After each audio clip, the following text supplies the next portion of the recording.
चलिए आज हम लोग इस सेशन में हम लोग पूरे फिजिक्स के जितने भी इम्पोर्टेंट क्वेश्चन है वो सारे क्वेश्चंस को डिस्कस करेंगे।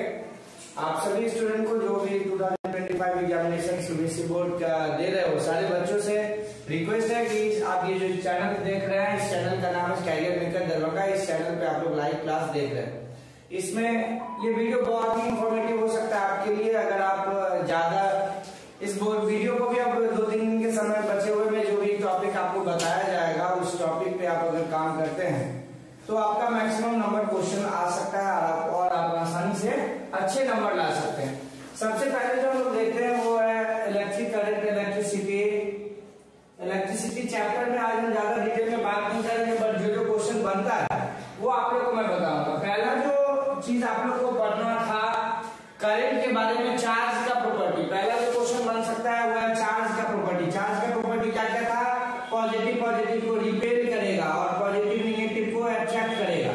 ये आप प्रॉपर्टी ऑफ चार्ज का पहला पॉइंट आप लोग याद रखेंगे। इस तरीके से रिवाइज करेंगे कि पॉजिटिव चार्ज जो है ना वो रिपेल करते हैं, पॉजिटिव चार्ज को रिपेल करेगा, पॉजिटिव निगेटिव को अट्रैक्ट करेगा। मतलब क्या होगा? लाइक चार्ज रिपेल और अनलाइक चार्ज अट्रैक्ट होगा। पहले इस चीज को आप लोग याद रखेंगे प्रॉपर्टी में। दूसरा बात याद रखना है प्रॉपर्टी ऑफ चार्ज में क्या, तो दूसरा बात जो होगा वो होगा आपका Q इक्वल्स एन ई। इस फॉर्मूला को भी बहुत अच्छे से याद रखेंगे। Q equals n e. Q क्या होगा? चार्ज कितना होगा? तो नंबर ऑफ इलेक्ट्रॉन n होगा और इलेक्ट्रॉन e होगा, जहां e का वैल्यू 1.6 into 10 का पावर -19 कूलम है। इस चीज को आप याद रखेंगे। मतलब चार्ज क्वांटाइज होता है। इसको आप अगर थ्योरेटिकल याद रखेंगे तो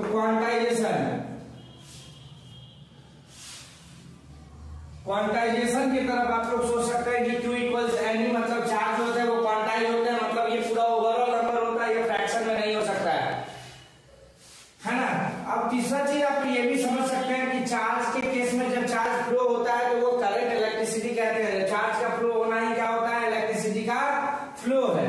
तो ये दोनों जो हो गए ये आपको इलेक्ट्रोस्टैटिक फोर्स की वजह से हो गए। ये क्या हो गया? इलेक्ट्रोस्टैटिक फोर्स की वजह से हो गया। यहाँ के बाद आप मैंने बताया था कि ये चार्ज का फ्लो करवाना। आप लोग अब याद रखेंगे करंट क्या है, तो चार्ज का फ्लो करंट है। Flow of charge per unit time को करंट की तरह याद रखेंगे। दूसरा चीज की चार्ज जब करंट का फ्लो है तो फ्लो करवाएगा कौन? तो वो पोटेंशियल डिफरेंस को याद रखना पड़ेगा। डिफिनिशन में पोटेंशियल डिफरेंस को याद रखेंगे कि work done in bringing a unit charge from infinity to that point in an electric circuit known as electric potential, और work done in moving a unit charge from one point to another point within a circuit that is known as electric potential difference. Electric potential difference को समझेंगे। यहां से formula V equals W/Q, इस formula को भी आप लोग याद रखेंगे। इसमें और आपको क्या याद रखना है? 1 ओम को आप लोग 1 वोल्ट को आप लोग पहले डिफाइन करेंगे। 1 वोल्ट क्या है? जो बात हम बता रहे हैं आप लोग अगर कमेंट बॉक्स में इसका आंसर दे सकते हैं। 1 वोल्ट क्या होगा? यहां से भी आप लोग का क्वेश्चन ABC 1 नंबर का पूछा जा सकता है। V इक्वल्स W/Q में potential difference equals work done per unit charge V equals W/Q होता है। 1 वोल्ट का आप लोग डिफिनेशन अच्छे से कैलकुलेट कर लेंगे। दूसरा चीज, अब अगर V इक्वल्स W/Q तो W इक्वल्स VQ के लिए रेडी रहेंगे। यहां से इलेक्ट्रिक पोटेंशियल एनर्जी, क्योंकि क्लास 9 में पढ़े होंगे,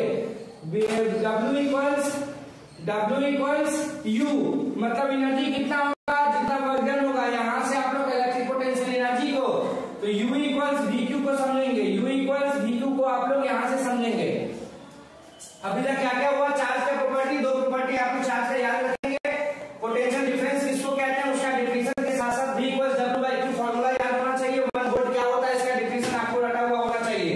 वर्क डन इक्वल्स VQ होगा तो U इक्वल्स VQ हो जाएगा, मतलब electric potential energy equals VQ हो जाएगा। अब आगे बढ़ते हैं चौथा पॉइंट पे। अब आपको क्या प्रिपरेशन करना है? तो पोटेंशियल डिफरेंस हो गया, इलेक्ट्रिक पोटेंशियल एनर्जी हो गया। इसके आगे बढ़ते हैं कि करंट, इलेक्ट्रिक करंट होता क्या है? इलेक्ट्रिक करंट की डिफिनेशन के बेसिस पे I इक्वल्स Q/T होता है। ये याद रखना। Flow of charge per unit time is called electric current. I equals Q/T को याद रखेंगे। यहाँ पे करंट का डिफिनेशन भी आपको याद होना चाहिए। I इक्वल्स Q/T मतलब current equals charge per unit time. यहाँ से आपको डिफाइन करना पड़ेगा 1 एम्पियर। क्वेश्चन टू में 1 एम्पियर को आप डिफाइन करेंगे। 1 एम्पियर क्या है इस चीज को भी आप डिफाइन करेंगे। समझ में आया बात को? इसके बाद क्वेश्चन नंबर 5 में आ जाते हैं। करंट का बेसिस में I equals Q/T 1 ampere current को आप लोग लिखने का कोशिश करेंगे कि 1 एम्पियर करंट क्या है। तो 1 एम्पियर करंट जो है वो आपका 1 कूलम चार्ज अगर 1 सेकंड फ्लो करेगा तो 1 एम्पियर होगा। If 1 coulomb of charge flowing through conductor for 1 second then it is called 1 ampere current. 1 ampere current के बाद आप लोग सिंपल सर्किट डायग्राम पे आएंगे। सिंपल सर्किट डायग्राम क्या होता है, एक बल्ब को बैटरी या सेल से आप लोग ऐड कर देंगे और ये ऐड करने के बाद एक स्विच से ऐड कर देंगे। ओपन सर्किट रहेगा तो बल्ब नहीं जलेगा। यहाँ पे मैंने ऑन का कंडीशन को दिखाया तो बल्ब जलने लगेगा। यही होगा आपका फिगर सिंपल सर्किट डायग्राम। जैसे ही सिंपल सर्किट डायग्राम से आगे बढ़ोगे आप लोग को पोटेंशियल डिफरेंस को मेजर करने के लिए आमीटर और वोल्टमीटर का यूज को समझना होगा। आमीटर से मैंने क्वेश्चन भी बताया, इससे पिछले वीडियो में भी आप लोग को बताया गया है कि पोटेंशियल डिफरेंस को मेजर करने के लिए, अप्लाइड पोटेंशियल को मेजर करने के लिए वोल्टमीटर की आवश्यकता पड़ती है। और उसको हम लोग कैसे कनेक्ट करते हैं, why voltmeter is always connected in a parallel to a circuit. इस क्वेश्चन के लिए भी आप लोग रेडी रहेंगे। बिल्कुल सीधा आंसर है पैरेलल कॉम्बिनेशन में। सिंपली देखेंगे ये आपका हुआ सीरीज कॉम्बिनेशन, ये आपका हुआ पैरेलल कॉम्बिनेशन। और पैरेलल कॉम्बिनेशन में जैसे ही आप देखोगे तो यहाँ पे I अगर करंट निकला तो I1 और I2 में बढ़ जाता है। तो पैरेलल कॉम्बिनेशन में क्या सेम रहता है, तो अप्लाइड पोटेंशियल सेम रहता है। और यही अप्लाइड पोटेंशियल सेम को मेजर करने के लिए हम लोग वोल्टमीटर को पैरेलल में लगाते हैं, जबकि एमीटर को सीरीज में लगाया जाता है। सीरीज कॉम्बिनेशन में करंट सेम होता है। ऐसे लिखेंगे दोनों क्वेश्चन आप लोग अच्छे से प्रिपरेशन करेंगे। Why voltmeter is always connected in a parallel to a circuit and why ammeter is always connected in a series to a circuit. दोनों क्वेश्चन का आंसर आपको याद होना चाहिए। इसका आंसर क्या होगा, पैरेलल कॉम्बिनेशन में पोटेंशियल डिफरेंस सेम होता है। उस पोटेंशियल को मेजर करने के लिए वोल्टमीटर को पैरेलल में लगाते हैं, जबकि एमीटर में क्या होगा, एमीटर सीरीज कॉम्बिनेशन में करंट सेम होता है और उस सेम करंट को मेजर करने के लिए एमीटर हम लोग लगाते हैं। तो ये दोनों इंस्ट्रूमेंट के बारे में आप लोग को समझ में आना चाहिए। वोल्टमीटर क्या होता है, तो ऐसा इंस्ट्रूमेंट जो कि अप्लाइड पोटेंशियल किसी भी सर्किट का मेजर करने के लिए यूज करते हैं। और ऐसा इक्विपमेंट, ऐसा इलेक्ट्रिकल इंस्ट्रूमेंट जो कि हम लोग करंट को मेजर करने का काम करते हैं, वह है आपका एमीटर। इस चीज को आप अगर समझेंगे, फिर ओम्स लॉ मैं फिर से बता रहा कि ओम्स लॉ बहुत इंपॉर्टेंट टॉपिक है, जिससे कि हर साल आप लोग को क्वेश्चन आएगा। पिछले साल भी ग्राफिकल एप्लीकेशन के बेसिस पे ओम्स लॉ का डेरिवेशन था, ओम्स लॉ का वेरीफाई करना था। ओम्स लॉ क्या होता है, I और V के बीच में रेशियो है। ये सिंपली समझेंगे, किसी भी सर्किट में करंट कितना I फ्लो करेगा जितना पोटेंशियल V देंगे। अप्लाइड पोटेंशियल बढ़ेगा मतलब करंट बढ़ेगा, इसीलिए I और V के बीच में डायरेक्टली प्रोपोर्शनल का रिश्ता है। I directly proportional to V होगा, मतलब पोटेंशियल डिफरेंस को बढ़ाएंगे तो I बढ़ेगा, पोटेंशियल डिफरेंस को डिक्रीज करेंगे तो I डिक्रीज करेगा। तो ओम्स लॉ भी आप लोग को याद रखना बिल्कुल जरूरी है। ओम्स लॉ क्या होता है, ओम्स लॉ का स्टेटमेंट क्या है, according to Ohm's law applied potential difference is directly proportional to current flowing through the circuit. और इसमें एक चीज और क्या याद रखना है, फिजिकल कंडीशन, जैसा कि टेम्परेचर रिमेन कांस्टेंट। इस चीज को भी नहीं भूलेंगे। टेम्परेचर क्यों कांस्टेंट होगा, क्योंकि हम लोग जानते हैं कि टेम्परेचर के बढ़ने से हीट का क्या होता है, एक्सपेंशन। जैसे ही एक्सपेंशन होगा, आगे बढ़ोगे या पढ़ लिए होगे कि रेसिस्टेंस में बदलाव हो जाएगा। लेंथ ऑफ कंडक्टर जैसे ही बदलेगा, रेसिस्टेंस में बदलाव हो जाएगा, वहां से हीट प्रोड्यूस भी बदल जाएंगे। इसीलिए आप लोग इस केस में हम लोग ओम्स लॉ के दौरान करंट को हम लोग डायरेक्टली प्रोपोर्शनल V से मानते हैं, लेकिन टेम्परेचर को कांस्टेंट रखना पड़ता है। इसके अलावा आप लोग याद रखेंगे कि ओम्स लॉ के दौरान V/I का रेशियो जो होता है वो कांस्टेंट होता है। V/I का जो रेशियो होगा वो आपका कांस्टेंट होगा, या इसका न्यूमेरिकल रेशियो के बेसिस पे वेरिफिकेशन है। पिछले साल इसका ग्राफिकल वेरिफिकेशन अगर बोलेगा तो जैसे ही न्यूमेरिकली V/I का रेशियो कांस्टेंट होगा, इसका सीधा सीधा मतलब है कि स्लोप होगा, और स्लोप होगा straight line passing through the centre होगा। तो कैरेक्टरिस्टिक्स भी आप याद रखेंगे। ओम्स लॉ के दौरान क्या होता है, straight line passing through the centre होगा, और वो स्ट्रेट लाइन क्यों होगा, क्योंकि V/I का रेशियो कांस्टेंट होगा। तो Ohm's law and it's verification बहुत इंपॉर्टेंट टॉपिक है, आप लोग को बिल्कुल याद रखना चाहिए।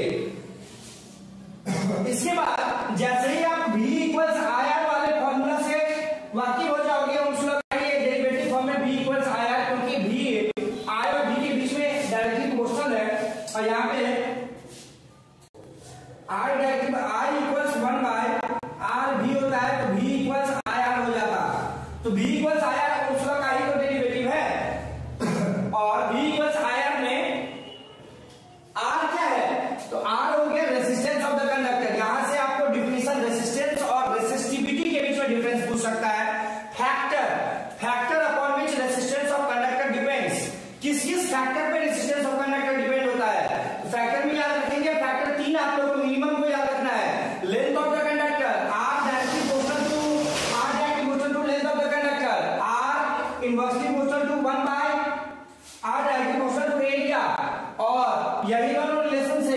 हमको R directly to L by a निकलता है, जहां पे R equals rho L by a हो जाता है। रो क्या है? रेसिस्टिविटी ऑफ द कंडक्टर है। तो क्या क्या समझे? बहुत इंपॉर्टेंट क्वेश्चन। रेजिस्टेंस से अगर क्वेश्चन बनेगा तो factor upon which resistance of conductor depends, ये क्वेश्चन बिल्कुल बनेगा। किस किस फैक्टर पे resistance of the conductor depend करता है। इससे आगे बढ़ते हैं तो difference between resistance and resistivity. Resistance और रेसिस्टिविटी के बीच में क्या अंतर है, इस चीज को भी आप लोग को याद रखना है। पहला तो दोनों का definition, the hindrance effort by the conductor during the flow of current called resistance of the conductor, while the property by which the conductor resist the flow of current that is called its resistivity. Resistance का unit ohm होता है, resistivity का unit ओम metre होगा। इसके अलावा resistance variable हो सकता है, but resistivity remain constant for the each material. जिस मटेरियल का ईच कंडक्टर भी बोल सकते हैं, ईच मटेरियल का ईच कंडक्टर का रेसिस्टिविटी फिक्स होगा। जैसे कॉपर का रेसिस्टिविटी फिक्स है, सिल्वर बेस्ट कंडक्टर है क्योंकि उसका रेसिस्टिविटी जो है ना वो बहुत कम होता है, इसलिए वो बेस्ट कंडक्टर है, रेजिस्टेंस भी वो कम ये पैदा करता है। अब इसके अलावा रेजिस्टेंस और रेसिस्टिविटी कब इक्वल हो जाएगा, जब length of the conductor 1 ohm होगा और area of cross section 1 metre होगा, तो resistance of the conductor becomes its resistivity. इस चीज को भी आप लोग बिल्कुल अच्छे से याद रखोगे। इसके अलावा आप आगे बढ़ते हैं,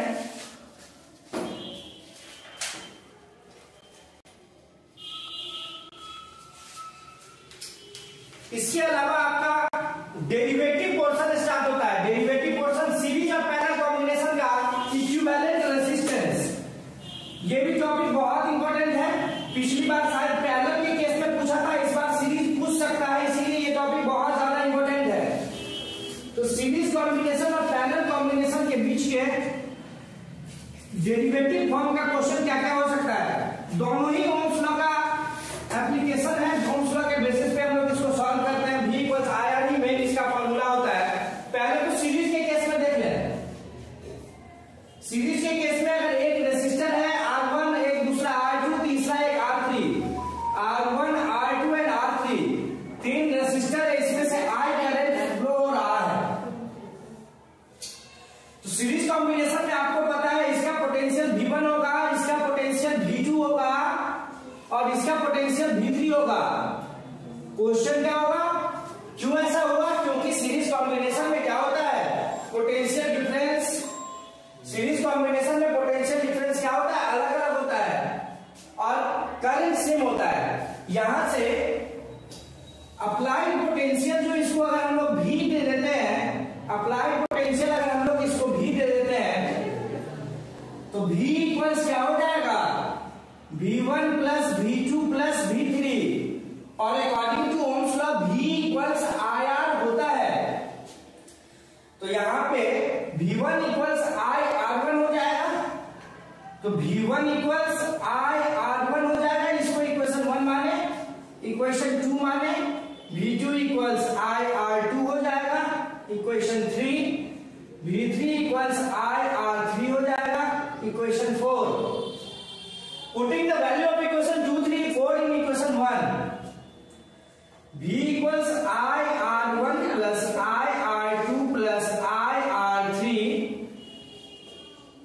V equals I common R1 plus R2 plus R3, तो V by I equals R1 plus R2 plus R3, V by I क्यों, क्योंकि इस I इक्वल टू क्रॉस करेगा तो डिवाइड में आ जाएगा, और V इक्वल्स अगर IR होता है तो V by I equals R होगा, तो R equivalent equals R1 plus R2 plus R3 for n resistor,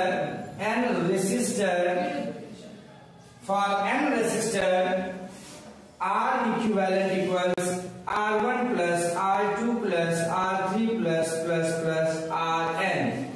ये आपका डेरिवेशन आपको याद होना चाहिए, बिल्कुल अच्छे से कंप्लीट होना चाहिए। इसके अलावा एक पैरेलल कॉम्बिनेशन पे भी हम लोग आते हैं।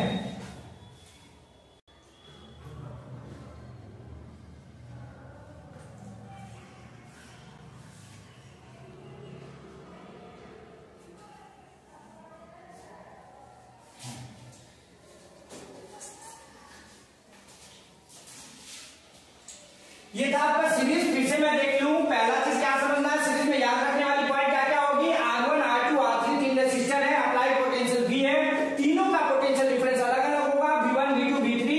I करंट जाता है, ऐसा क्यों? क्योंकि सीरीज कॉम्बिनेशन में पोटेंशियल डिफरेंस अलग अलग होता, करंट सेम होता, तो V equals V1 plus V2 plus V3। तो V1 equals IR1, V2 equals IR2, V3 equals IR3, V equals I1 IR1 plus IR2 plus IR3 from equation 1, putting the value of 2 3 4 in equation 1। V equals I into R, I common ले लिए, R1 R2 R3, V by I equals R1 plus R2 plus R3, R equivalent equals R1 plus R2 plus R3, n तक के लिए आपको Rn तक आपको add कर देना है। थोड़ा सा आगे बढ़ते हैं, आते हैं पैरेलल कॉम्बिनेशन की ओर। पैरेलल कॉम्बिनेशन भी बहुत आसान है, बेसिक इसका सारा है एप्लीकेशन आपका ओम्स लॉ का।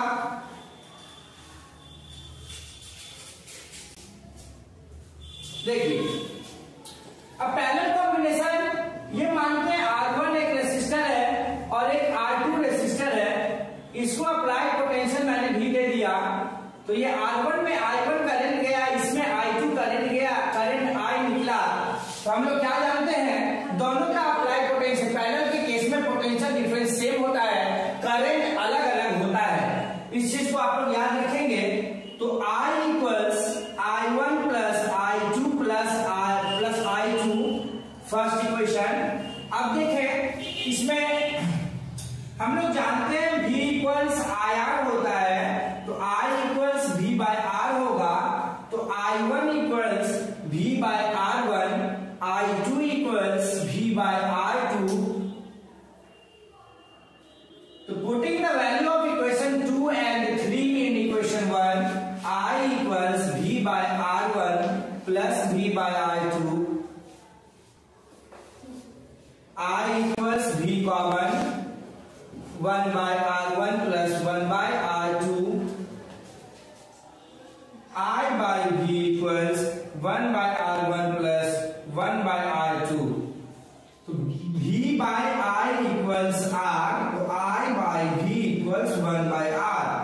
I बाय V की जगह पे 1 by R equivalent equals 1 by R1 plus 1 by R2। If n resistor रहेगा तो अप टू 1 बाय Rn तक आप इसको ऐड करोगे। ये आपका हुआ पैरेलल कॉम्बिनेशन का, पैरेलल कॉम्बिनेशन का। इसको आप अगर कंप्लीट करके आगे बढ़ते हैं,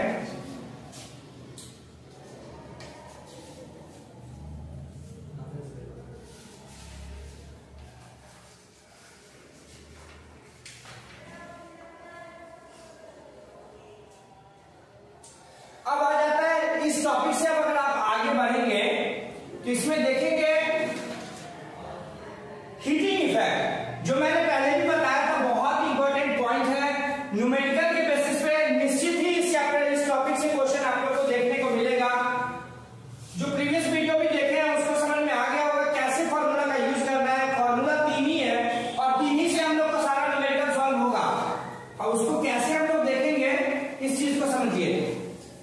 सबसे इंपॉर्टेंट अभी के सेशन का यही क्वेश्चन होने वाला है, क्योंकि न्यूमेरिकल क्वेश्चन जो भी आएगा आपको इलेक्ट्रिक करंट वाले चैप्टर से, मैग्नेटिक से न्यूमेरिकल क्वेश्चन नहीं है आपका।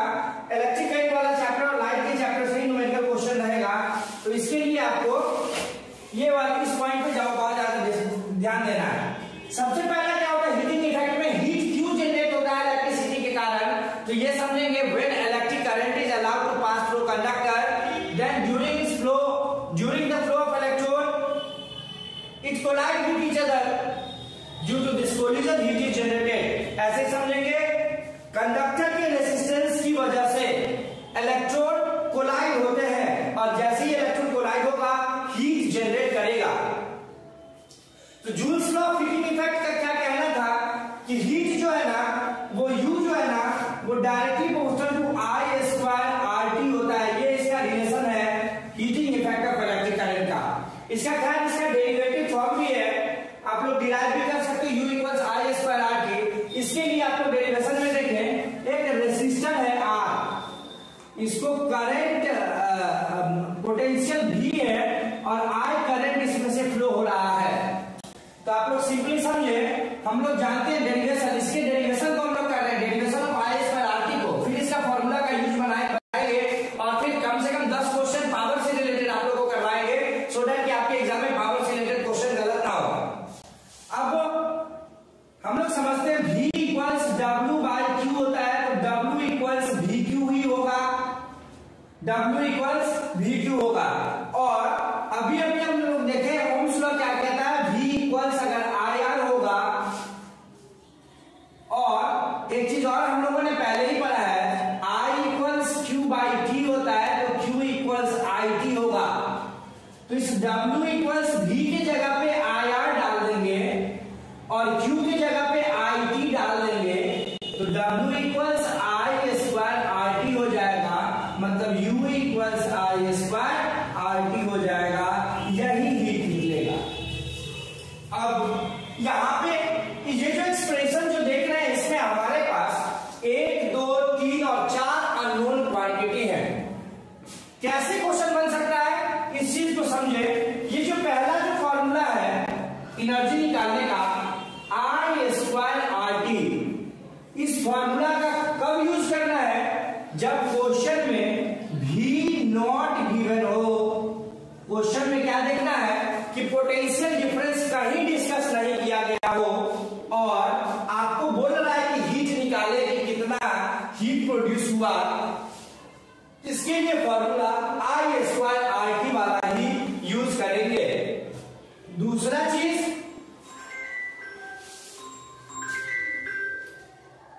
चीज इसमें क्या देखना है, तो I स्क्वायर RT के अलावा एक फॉर्मूला आपको पता है V इक्वल्स IR होता है। यहां से अगर इस I को गायब करें तो I इक्वल्स हो जाएगा V बाय R। तो I स्क्वायर का मतलब V square by R square into RT, R से स्क्वायर कैंसल, तो फॉर्मूला बचा V square by R into T। इस फॉर्मूला को कब यूज करना है एनर्जी इक्वल्स, जब आपके क्वेश्चन में क्या होगा, I नॉट गिवन हो, मतलब क्वेश्चन में करंट नहीं दिया हो और हीट बोले, या HU इक्वल्स लिख देते हैं, अगर हीट बोले निकालने और V R और T दिया हुआ है तो डायरेक्ट लगा देंगे। इसमें अगर क्वेश्चन में हीट दे दिया, V दे दिया, R दे दिया, T बोले निकालने, फिर भी निकाल देंगे, या इसी क्वेश्चन में हीट दे दिया मतलब एनर्जी दे दिया, R दे दिया, T दे दिया और V बोलते निकालने, फिर भी ये लगाएंगे। इस फॉर्मूला को कहां लगाना है, जब क्वेश्चन में I नहीं गिवन होगा तभी इस फॉर्मूला को लगाना है। थर्ड इक्वेशन इज, अब हम लोग क्या करें, तो क्वेश्चन में ये I स्क्वायर RT में जो है ना, R को ही गायब कर दें, तो R को जब गायब करेंगे तो V बाय I डालना पड़ेगा। तो देखें U इक्वल्स I स्क्वायर और R के जगह पे V by I into T कर दें, तो I से स्क्वायर कैंसल, U बराबर VIT। ये फॉर्मूला को कब यूज करना है, जब क्वेश्चन में क्या नहीं गिवन रहेगा, जब क्वेश्चन में R नॉट गिवन हो, मतलब resistance of the conductor not given हो, और बोले कि आपको हीट निकालना हो या कोई अननोन क्वांटिटी निकालना हो, तो आप इस फॉर्मूला को लगा देंगे। थोड़ा सा कंपेयर करके हम पावर को भी समझाते हैं, क्योंकि हीट, पावर और कॉमर्शियल यूनिट ये तीनों एक दूसरे से रिलेट करता है, खास करके हीट और पावर। अब देखिए हम लोग समझते हैं कि पावर बराबर एनर्जी कंज्यूम्ड बाय टाइम, तो पहला फॉर्मूला था U equals I square RT, मतलब power equals I square R। इस फॉर्मूला या दोनों फॉर्मूला को कब यूज नहीं करना है, तो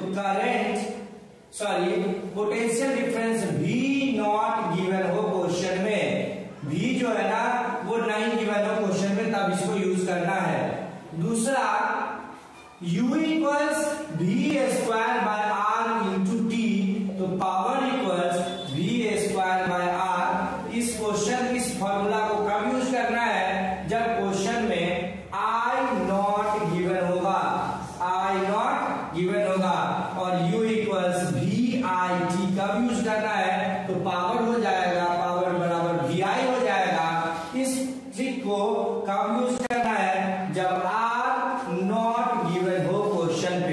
इतना पे अगर आप कंट्रोल कर लेते हैं तो आपको पावर से रिलेटेड क्वेश्चन नहीं छूटेगा, ये इसका पूर्ण गारंटी है।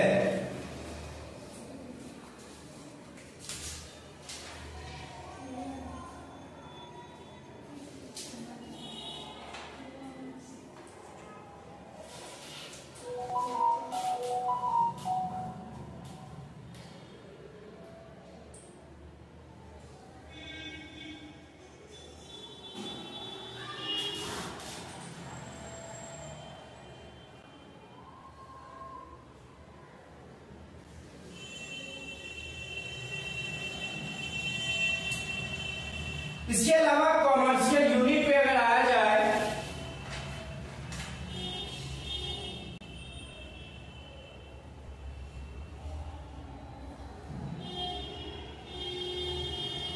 तो वाट को कैसे हम लोग किलो वाट में कन्वर्ट करेंगे, इस चीज को आप समझें। वाट को एक तो सबसे पहले ये याद रखना है, kilowatt hour, kilowatt hour को ही हम लोग कॉमर्शियल यूनिट कहते हैं, कॉमर्शियल यूनिट कहते हैं। पहला तो ये आप लोग याद रखेंगे, और दूसरा कि 1 किलो वाट इक्वल्स 1000 वाट आप लोग लिखेंगे, और इसी को जब जूल में कन्वर्ट करना पड़ता है तो देखिए 1 किलो वाट आवर है, इसको अगर जूल में कन्वर्ट करेंगे 1 किलो वाट आवर को, है ना, तो हम लोग को क्या करना पड़ेगा, 1 किलो वाट की जगह पे तो 1000 वाट, इंटू 1 आवर की जगह पे 60 इंटू 60 सेकेंड, तो ये क्या हो जाएगा 3600 इंटू 1000 वाट पर सेकेंड, वाट सेकेंड। यहां पे देखें 3.6 इंटू 10 का पावर 6 जूल, मतलब 1 kilowatt hour equals 3.6 into 10 का पावर 6 जूल। इतना आप लोग अगर फर्स्ट चैप्टर मतलब इलेक्ट्रिक करंट वाला चैप्टर पे काम कर लेते हैं तो आपका काम बिल्कुल आसान हो जाएगा। इस चैप्टर से आपको एक भी क्वेश्चन नहीं छूटेंगे। इसके अलावा आप लोग पैरेलल डोमेस्टिक वायरिंग में यूज होता है, इसे आंसर कर याद रखिए। और अगर बताया जाए तो फ्यूज का फंक्शन, कैसे फ्यूज हम लोग सेफ्टी डिवाइस की तरह यूज करते हैं, how fuse work as a safety device, कैसे वह सर्किट को ब्रेक करके हमारे डिवाइस को आग लगने से बचा देता है, इस टॉपिक पे भी आप लोग अच्छे से तैयारी कर लेंगे। अर्थिंग का कंसेप्ट को समझ लेंगे कि अर्थिंग का कंडीशन कब जनरेट होता है। अर्थिंग थर्ड प्लग, हम लोग के जो प्लग देखते हैं हेवी इलेक्ट्रिक अप्लायंसेस में 3 प्लग होता है, ब्लैक, रेड और ग्रीन। तो ब्लैक क्या है, न्यूट्रल वायर है, लाइट वायर रेड, और ग्रीन वायर आपका अर्थिंग। अर्थिंग का क्या कंसेप्ट है हेवी इलेक्ट्रिक अप्लायंसेस में, अर्थिंग क्यों जरूरी होता है, इस चीज पे भी आप लोग को डिस्कस कर लेना चाहिए खुद से, और अपना प्रिपरेशन कर लेना चाहिए। इसके अलावा सेकेंड चैप्टर पे आते हैं magnetic effect. Magnetic effect of electric current क्या है, इसका जो क्वेश्चन होगा 10, वो हम पहले तो उसको प्रिपेयर करवा के आप लोगों को फिर नेक्स्ट वीडियोस में आप लोगों को या नेक्स्ट लाइव में आप लोगों को बस क्वेश्चन का सेशन रख के और न्यूमेरिकल पे हम एक वीडियो बनाएंगे। आप लोग लाइव में रहेंगे तो न्यूमेरिकल क्वेश्चन हम लोग वहां पे डिस्कस करते हैं। आज थ्योरेटिकली जितना रिवीजन करना चाहिए फिजिक्स और केमिस्ट्री में, सारे पार्ट को एक सेशन वाइज हम लोग पूरा करने की कोशिश करेंगे, जिससे आप लोग बेहतर एग्जाम में परफॉर्म कर सको। अब आते हैं magnetic effect of electric current. ये भी आपका फिजिक्स का क्वेश्चन है, magnetic effect of electric current. Magnetic effect of electric current. आप लोग जितने बच्चे इस वीडियो को देख रहे हैं आप लोग लाइव क्लास को शेयर जरूर करेंगे, सो दैट कि सारे बच्चे तक ये वीडियो पहुंचे, और जितने भी बच्चे एग्जाम दे रहे हैं वो इस वीडियो को देख के थोड़ा सा इंकरेज भी होंगे, उनका कॉन्फिडेंस लेवल भी अच्छा होगा, और क्या क्या सीमित तैयारी कर रहा है इतने कम समय में उस पर ध्यान कॉन्सेंट्रेट हो सकता है। अब आते हैं magnetic effect of electric current. सबसे पहले मैग्नेटिक इफेक्ट होता क्या है, तो when electric current is allowed to pass through a conductor then it behaves like a magnet. पहला बात तो ये बिल्कुल याद होना चाहिए, जब किसी भी कंडक्टर से इलेक्ट्रिक करंट पास होता है तो वह मैग्नेट की तरह चीज से आपको समझ में आ जाएगा। इसके बाद मैग्नेट में मैग्नेटिक फील्ड लाइंस का प्रॉपर्टी क्या होगा, ये पहला क्वेश्चन। मैग्नेटिक फील्ड लाइंस का property, properties of magnetic field lines, properties of magnetic field lines, properties of magnetic field lines, ये बिल्कुल आप लोग तैयार करेंगे। इसमें तीन प्रॉपर्टीज है, तीन रीजन पे क्वेश्चन बनता है। मैंने पहले भी बताया है कि मैग्नेटिक फील्ड लाइंस से तीन क्वेश्चन क्या क्या बनेगा। Why magnetic field lines is a continuous curve, इसको उल्टा करके पूछ कैसे सकता है, why magnetic field lines is not a continuous curve. इस चीज को भी, why magnetic field line is not a discontinuous curve, discontinuous curve क्यों नहीं होता, इस चीज को भी आप लोग को समझना चाहिए। तो पहला क्या होगा, कंटीन्यूअस कर्व, कंटीन्यूअस कर्व। दूसरा पॉइंट क्या याद रखना है मैग्नेटिक फील्ड लाइंस का, non intersecting, non intersecting. Question कैसे बनेगा, why magnetic field lines do not intersect with each other. तीसरा क्या होगा, तीसरा क्या होगा, मैग्नेट के पोल पे मैग्नेटिक स्ट्रेंथ ज्यादा क्यों होता है, magnetic strength is more near the poles of magnet, near the poles of magnet। ये तीन रीजन बेस्ड क्वेश्चन के लिए आपको आ सकता है। Why magnetic field lines is a continuous curve, बिल्कुल कंप्लीट कर लेना है। Why magnetic field lines do not intersect with each other, non intersecting line होता है। और magnetic strength is more near the poles of the magnet, क्या reason है, इस चीज को भी याद रखेंगे। दोनों का रीजन वेक्टर से रिलेटेड है, वेक्टर से रिलेटेड है। आप लोग जो बच्चे प्रिपरेशन कर रहे हैं वो बिल्कुल इस तीनों क्वेश्चन का आंसर लिख लेंगे। अगर बताया जाए तो कंटीन्यूअस कर्व क्यों है, क्योंकि मैग्नेटिक फील्ड लाइंस एक वेक्टर क्वांटिटी है, ये नॉर्थ पोल से ओरिजिनेट करता है और साउथ पोल में जाता है, डायरेक्शन फिक्स है। लेकिन जहां पे डिसकंटीन्यूअस होगा वहां पे क्या डायरेक्शन होगा ये हम नहीं बता सकते, यही कंट्राडिक्ट करता है और कंट्राडिक्ट करता है, therefore it is a continuous. Intersecting अगर होगा, नॉन इंटरसेक्टिंग नहीं होगा, मतलब इंटरसेक्टिंग होगा। इंटरसेक्टिंग अगर होगा तो एक जगह पे दो डायरेक्शन हो जाएगा मैग्नेटिक फील्ड लाइंस का, ये कंट्राडिक्ट करता है कांसेप्ट को, इसीलिए इट इज नॉन इंटरसेक्टिंग, मतलब do not intersect with each other. और मैग्नेटिक स्ट्रेंथ पोल पे ज्यादा क्यों होता है, क्योंकि मैग्नेटिक स्ट्रेंथ जो होता है, मैग्नेटिक स्ट्रेंथ जो होता है वो किस पे डिपेंड करता है, तो मैग्नेटिक स्ट्रेंथ डिपेंड करता है number of magnetic field lines per unit area, number of magnetic field lines per unit area, per unit area. मतलब अगर आप बार ग्राफ से ही अगर इस चीज को समझे तो जहां से मैग्नेटिक फील्ड लाइंस पोल के पास क्या होता है, तो मैक्सिमम नंबर होता है, यहाँ पे फील्ड लाइंस की संख्या ज्यादा है, इसीलिए यहाँ पे मैग्नेटिक स्ट्रेंथ ज्यादा होगा। तो इस टॉपिक को भी आप लोग अच्छे से कंप्लीट करेंगे। इसके अलावा जो पूछा जाएगा, स्ट्रेट कंडक्टर से मैग्नेटिक स्ट्रेंथ, मैग्नेटिक फील्ड कैसा जनरेट होगा, स्ट्रेट कंडक्टर से। जब इलेक्ट्रिक करंट स्ट्रेट कंडक्टर से पास करता है तो उसका मैग्नेटिक फील्ड कैसा होगा, उसकी डायरेक्शन को कैसे दिखाएंगे, इस चीज के लिए तो जैसे ही डायरेक्शन की बात होगी तो Maxwell right hand thumb rule आ जाएगा काम करने, समझिए। दूसरा जो, ये तो प्रॉपर्टी से क्वेश्चन हो गया। दूसरा जो क्वेश्चन होगा, अगर स्ट्रेट कंडक्टर से, स्ट्रेट कंडक्टर है आपका ए बी, और ए बी से अगर करंट को पास कर रहा है, ए बी से जो अगर करंट को पास करवा दे तो इसके चारों ओर मैग्नेटिक फील्ड आर, इसके चारों ओर इसका रेडियस आर होगा, मैग्नेटिक फील्ड बन जाएगा। तो इसको क्या समझेंगे, what happened when electric current is pass, current allowed to pass through a straight conductor, when electric current is allowed to pass through a straight conductor then it behaves like a magnet। Second question आप लोग कैसे समझेंगे, diagram ऐसा बना लेंगे। देखिए अगर current का डायरेक्शन ऊपर से नीचे की ओर होगा तो Maxwell right hand thumb rule, Maxwell right hand thumb rule, Maxwell right hand thumb rule, thumb rule, Maxwell right hand thumb rule.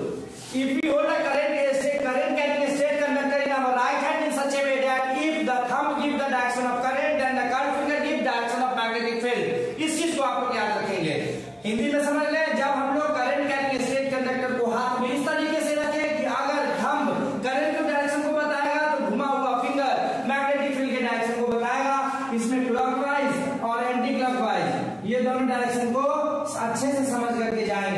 Clockwise और एंटी क्लॉकवाइज।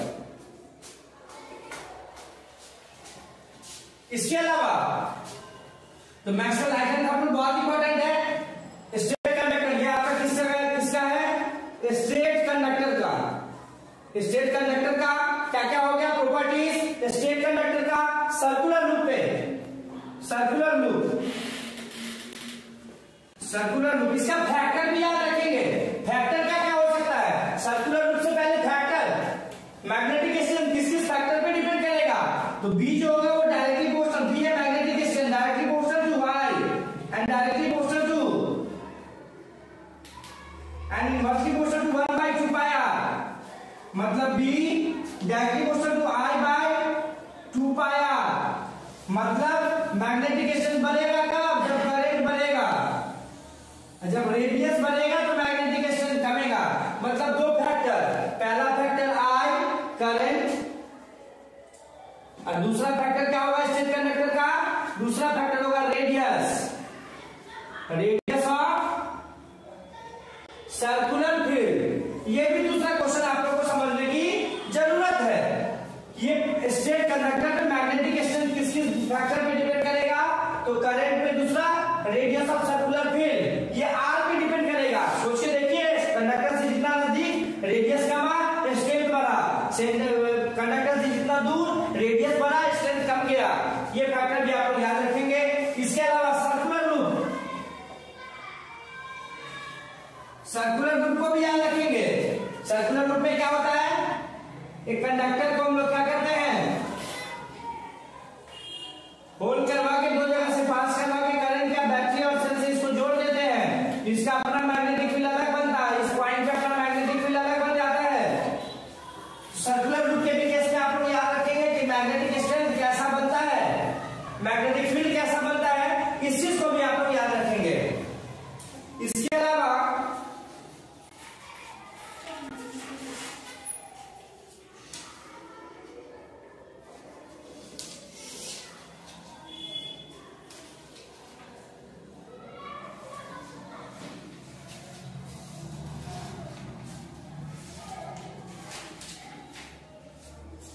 सोलेनॉइड,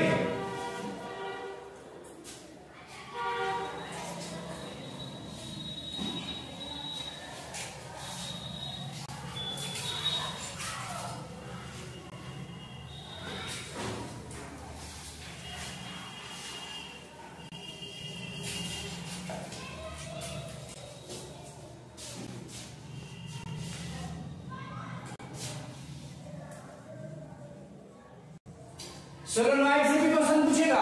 सोलेनॉइड से मैग्नेटिक फील्ड कैसा बनता है? सोलेनॉइड के प्रॉपर्टीज कि वो एक bar magnet की तरह बिहेव करता है। मैग्नेटिक स्ट्रेंथ कहां सोलेनॉइड का ज्यादा होता है, इस पे भी आपको क्वेश्चन मिलेगा। एक हम लोग नॉन कंडक्टर सिलिकॉन ट्यूब पे हम लोग क्या करते हैं? तो एक इंसुलेटेड कॉपर वायर का वाउंडिंग करते हैं इस तरीके से और फिर इसको बैटरी और सेल की मदद से इसको जोड़ देते हैं। तब ये एक बार मैग्नेट की तरह बिहेव करता है। यह एक बार मैग्नेट की तरह बिहेव करता है। जैसे बार मैग्नेट में नॉर्थ और साउथ होता है, ये इसके टर्मिनल पर डिपेंड करता है। किस किस फैक्टर पे सोलेनॉइड का मैग्नेटिक स्ट्रेंथ डिपेंड करेगा, इस चीज को भी आप लोग याद रखेंगे।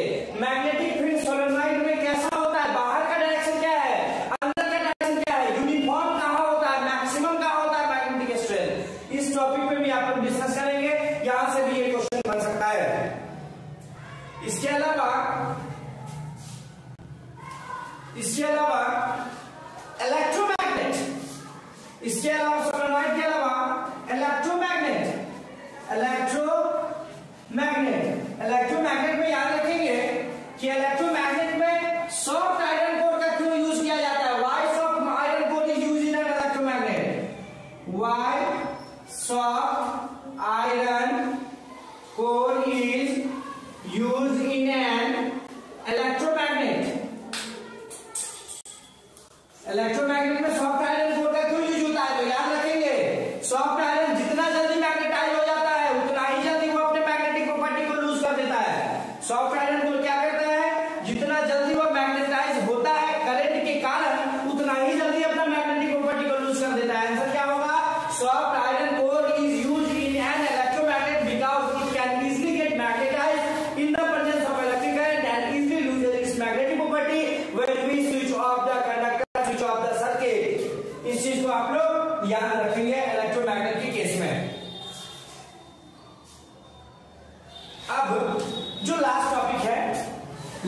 टॉपिक है इस मैग्नेटिक चैप्टर का, वो है आपका रिलेटिव फोर्स।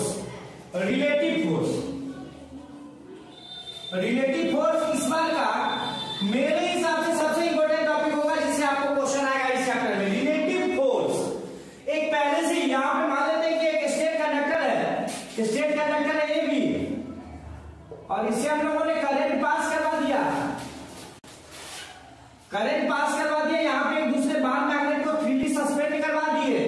तो यहाँ पे एबी से करंट ऐसे ही फ्लो हो रहा है, तो मैग्नेटिक फील्ड बना, दूसरे मैग्नेट को ले आए, दो मैग्नेट को आपस में एक साथ रखेंगे तो कहीं ना कहीं रिलेटिव फोर्स देखने को मिलेगा। तो बहुत इंपॉर्टेंट क्वेश्चन बनेगा, वो बनेगा Fleming's left hand rule. Fleming's left hand rule बिल्कुल आप लोगों को समझना जरूरी है। फ्लेमिंग साहब का लेफ्ट हैंड रूल क्या कहता है, इस चीज पे बिल्कुल आप लोग समझेंगे। याद रखना है कि आपका stretch your left hand finger in such a way that if the middle finger gives the direction of current, then the forefinger gives the direction of field and thumb gives the direction of motion या relative force। Force का direction याद रखना, एक series में force, field और current, FFC बिल्कुल याद रखेंगे। फ्लेमिंग्स लेफ्ट हैंड रूल के लिए FFC मतलब क्या, फोर्स थंब के लिए, फील्ड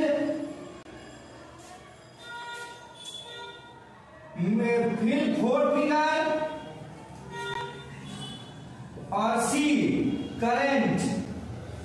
फोर्स, फील्ड और करंट कैसे याद रखना, stretch according to Fleming's left hand rule, stretch our left hand finger in such a way that if the middle finger gives the direction of current, then the forefinger gives the direction of field and the thumb gives the direction of magnetic force।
अपना जो है ना इसमें तैयार होगा दिया था।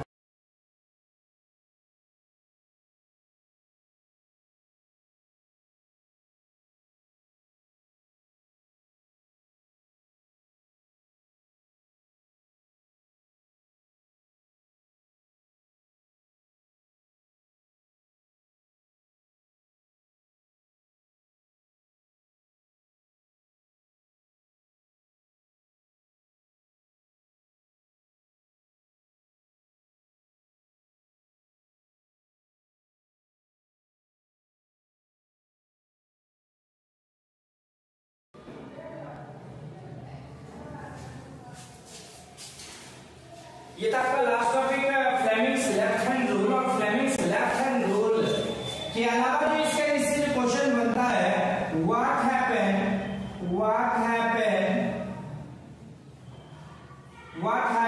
When we bring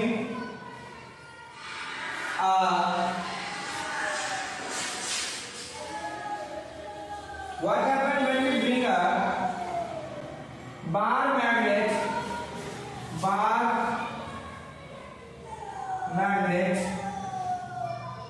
what happens when we bring a bar magnet near a magnetic field produced by a straight conductor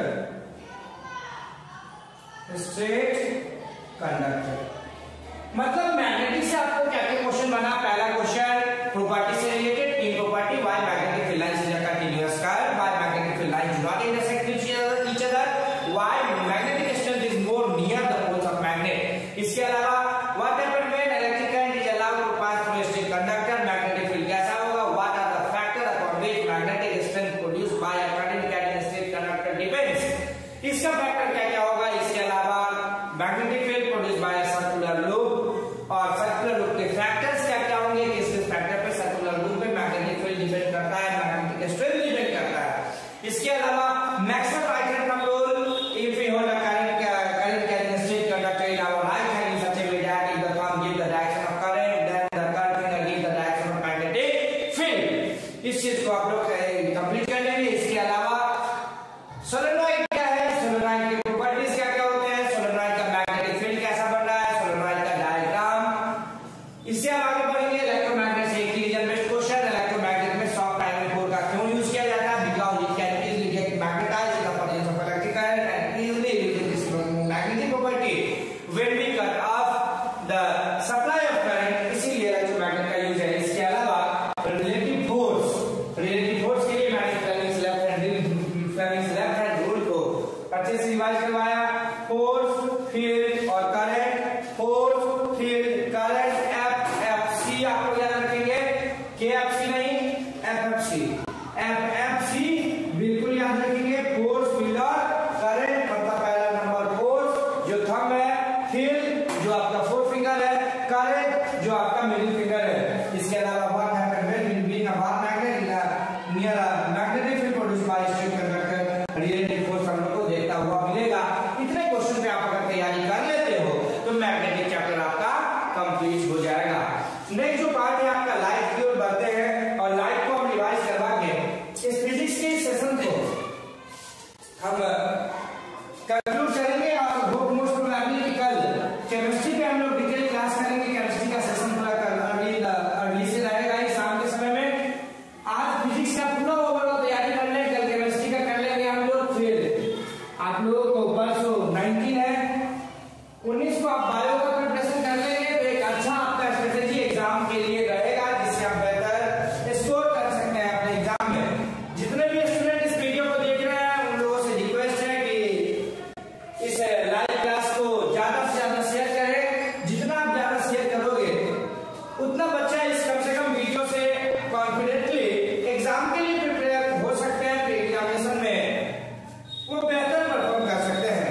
अब जो आते हैं वो टॉपिक है आपका लाइट का। लाइट में क्या क्या आप लोग को पढ़ लेना चाहिए, कितना बेस्ट तैयारी लाइट को करना चाहिए, इस चीज का पूरा डिस्कस आप लोग के सामने करते हैं। लाइट जैसे टॉपिक स्टार्ट होता है, डिफिनेशन ऑफ लाइट क्या है। लाइट का डिफिनेशन होता है energy that provide a sensation to see, वह एनर्जी जो हम लोग को देख रही होगी काफी बार मैंने बताया वही है लाइट। लाइट प्रॉपर्टीज आप लोग याद रखेंगे। लाइट हर हमेशा रेक्टिलिनियर प्रोपगेशन में जाता है, लाइट हमेशा सीधी रेखा में ट्रैवल करता है। इसके अलावा लाइट का ड्यूअल नेचर है of wave as well as particle. क्यों लाइट का ड्यूअल नेचर है, ये क्वेश्चन मिलेगा आपको। Why light has dual nature? Light का ड्यूअल नेचर क्यों है? क्योंकि light can travel in the medium as well as in absence of medium. Light medium में भी ट्रैवल करता है अपने वेव नेचर की वजह से। लाइट बिना मीडियम का भी ट्रैवल करता है अपने पार्टिकल नेचर की वजह से। एग्जांपल, एटमॉस्फेयर में जब लाइट आता है तो एटमॉस्फेयर से ऊपर वैक्यूम है, वहां कोई मीडियम नहीं है, वहां पे भी लाइट आता है अपने पार्टिकल नेचर की वजह से। और हमारे एटमॉस्फेयर से होकर अपने सरफेस पर जब आता है तो मीडियम से होकर के गुजरता है अपने वेव नेचर की वजह से। तो लाइट के प्रॉपर्टीज आप लोग बिल्कुल अच्छे से याद रखेंगे। लाइट किस पार्टिकल से बना है आप लोग कमेंट बॉक्स में भी जरूर करना है। लाइट अपने वेव नेचर की वजह से, लाइट बिना मीडियम का भी ट्रैवल करता है अपने पार्टिकल नेचर की वजह से।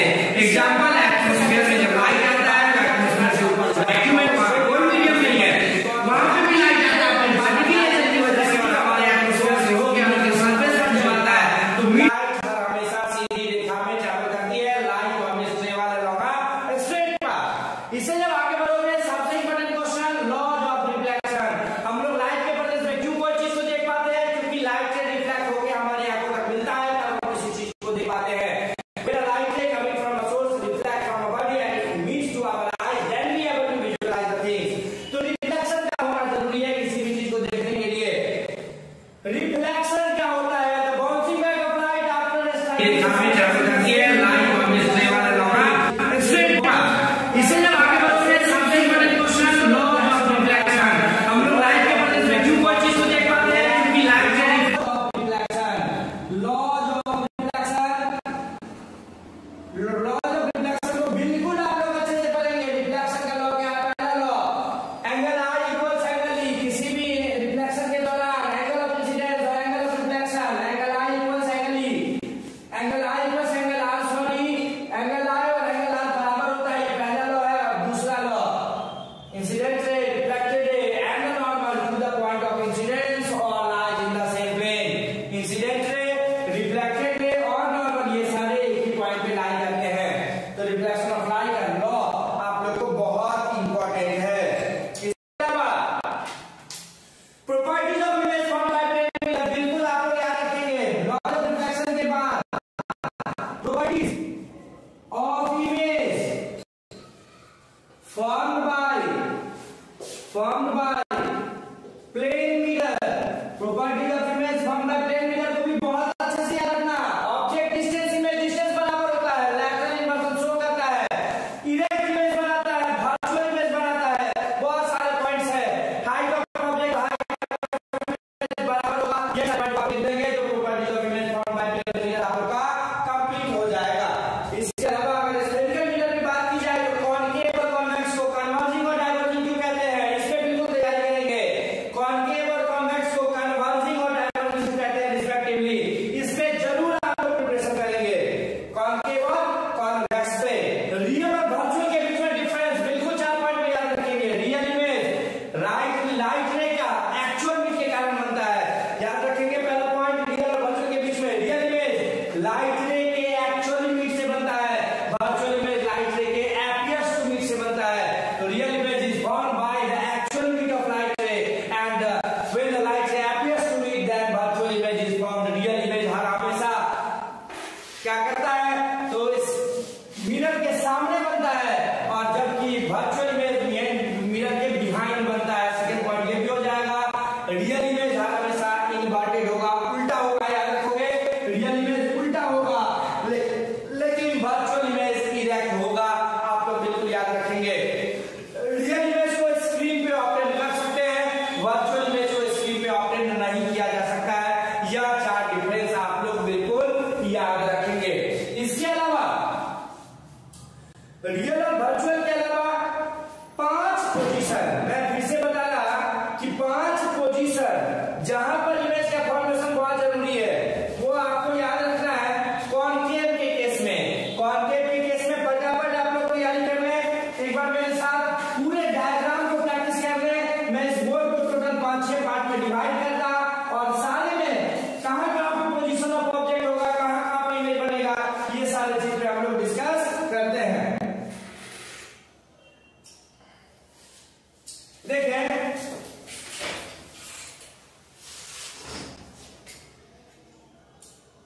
image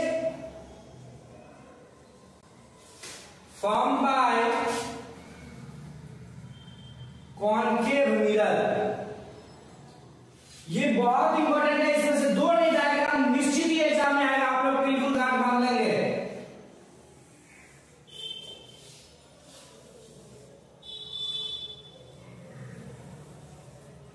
पहला, position of object, position of image, size of image, nature of image. Position of object infinite पे, इमेज फोकस पे, size high diminished, nature real and inverted. याद रखेंगे, ये कॉन्केव मिरर है, प्रिंसिपल एक्सिस, ऑब्जेक्ट जब infinity पे रहेगा, रे पैरेलल टू प्रिंसिपल एक्सिस आएगा और फोकस से पास करता हुआ दिखेगा, ये फोकस पर इमेज बना। Second, position of object, position of image, nature of image और size of image, size of image. देखिए यहां पे अब ऑब्जेक्ट जो है ना, ये आपका फोकस है, ये सेंटर ऑफ कर्वेचर है, यहां पे beyond centre of curvature ray parallel to principal axis आएगा, फोकस से कटेगा, एक ray parallel to centre of curvature जाएगा, अपने रास्ते पे वापस आ जाएगा। तो position of object beyond C, position of image between C and F, nature of image real and inverted, और size smaller than object, smaller than object। Third position में देखेंगे, ये आपका रे डायग्राम में एरो लगाना बिल्कुल नहीं भूलना। मैं यहाँ पे आप लोग को एरो नहीं लगाकर फिर से बताने के लिए एरो लगाना छोड़ दिया था। एरो नहीं लगाओगे, मार्क्स आपका बिल्कुल डीटा ठोकर के आएगा। Position of object, position of image, size of image और nature of image, nature of image. देखिए अब हम लोग प्रिंसिपल, ये हुआ फोकस, ये हुआ centre of curvature, centre of curvature पे ऑब्जेक्ट, सेंटर ऑफ कर्वेचर पे इमेज बनता हुआ हम लोग को दिखेगा, सेंटर ऑफ कर्वेचर पे ही हम लोग को इमेज बनता हुआ दिखेगा और बराबर साइज का दिखेगा। क्या दिखेगा? बराबर साइज का दिखेगा। मतलब पहला ray parallel to principal axis, passing to principal focus, ray passing to principal focus comes parallel to principal axis. इसको भी आप लोग बिल्कुल याद रखेंगे। ये आपका थर्ड पोजीशन हुआ। Fourth position between C and F, position of object, position of image, nature of image और साइज ऑफ इमेज। इस चीज को आप लोग देखेंगे।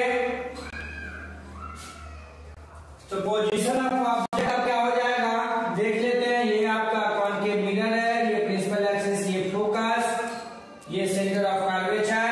अब हम लोग सेंटर ऑफ कर्वेचर के बीच में आएंगे। फोकस, सेंटर ऑफ कर्वेचर और फोकस के बीच में ray parallel to principal axis focus से पास करेगा और ray passing through principal focus comes parallel to the principal axis और क्या बनेगा?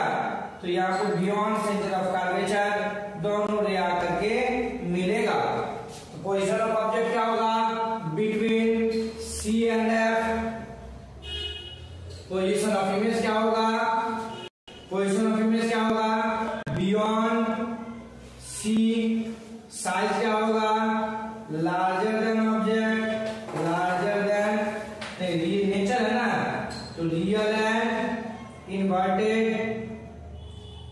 और साइज क्या होगा, लार्जर देन ऑब्जेक्ट।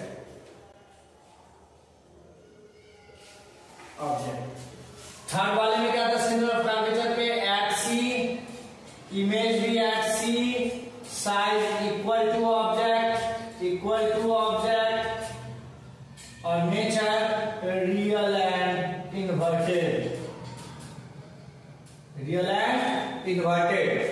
अब जो नेक्स्ट है वो आपका F,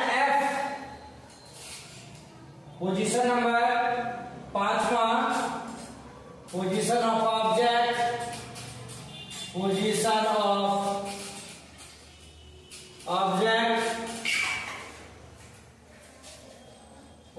of image, size of image और नेचर ऑफ इमेज। अब देखें यहां पे बिटवीन सी एंड एफ आ गए, अब एफ पे आ जाते हैं। ये फोकस, यहां पे ऑब्जेक्ट को डाल दिए, पैरेलल टू प्रिंसिपल एक्सिस गया, फोकस से पास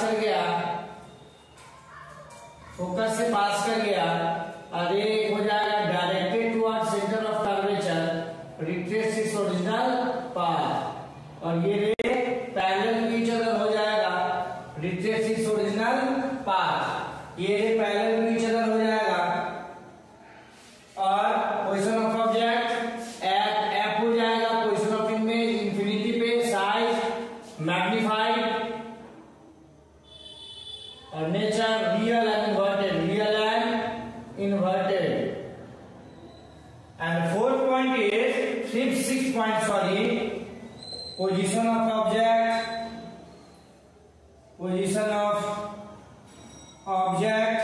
position of image, nature of image and size of image। अब कॉन्केव को हमको ले आना है, फोकस और सेंटर ऑफ फोकस और पोल के बीच में ऑब्जेक्ट को ले आएंगे, पैरेलल टू प्रिंसिपल एक्सिस गया, फोकस से पास किया, directed toward centre of curvature है, और लगेगा कि मिरर के पीछे में इमेज का फॉर्मेशन हो रहा है, मिरर के पीछे में इमेज हो रहा है। तो पोजीशन ऑफ ऑब्जेक्ट क्या होगा, between F and P, position of image क्या हो जाएगा, बिहाइंड मिरर, नेचर क्या होगा, वर्चुअल, और साइज क्या होगा, हाईली मैग्नीफाइड। इतना आप अगर पोजीशन पे काम कर लेते हो कॉन्केव मिरर में, तो ये मेरा दावे के साथ कहना है कि ये दो बहुत ज्यादा इंपॉर्टेंट है, ये इंपॉर्टेंट है डायग्राम और ये इंपॉर्टेंट है डायग्राम। ये तो सबसे ज्यादा इंपॉर्टेंट है क्योंकि इसमें वर्चुअल इमेज का फॉर्मेशन होता है, कॉन्केव में बाकी किसी भी कंडीशन में ऐसा नहीं होता है। दो डायग्राम आपको कॉन्केव के लिए भी है, दो डायग्राम आप कॉन्केव के लिए भी प्रिपेयर कर सकते हो। कॉन्वेक्स के लिए देखते हैं कॉन्वेक्स का क्या क्या डायग्राम है, फिर सारे कन्वेंशन पे आके हम लोग रिफ्लेक्शन को खत्म करने का कोशिश करेंगे। आप लोग से जो भी स्टूडेंट इस लाइव क्लास से जुड़े हुए उनसे रिक्वेस्ट है कि कॉन्केव मिरर का कम से कम 3 प्रॉपर यूज, कॉन्केव मिरर का 3 यूज आप लोग कमेंट बॉक्स में जरूर लिखेंगे, जरूर आप लोग लिखे कॉन्केव मिरर का 3 यूज, जल्दी लिखे, आप लोग को टाइम दिया जा रहा है 1 मिनट का, जल्द से जल्द आप लोग कमेंट बॉक्स में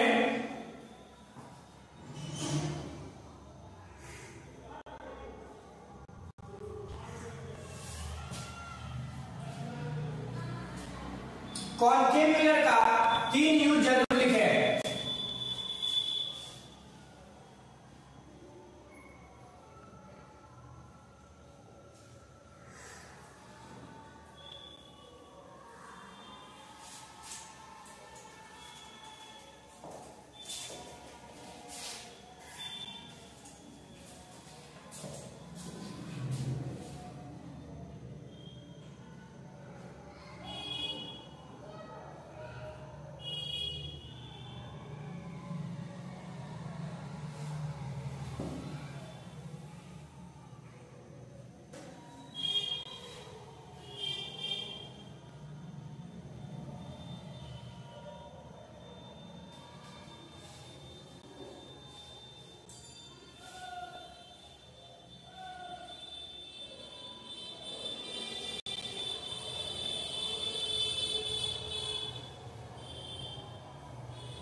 अब आते हैं image form by convex mirror.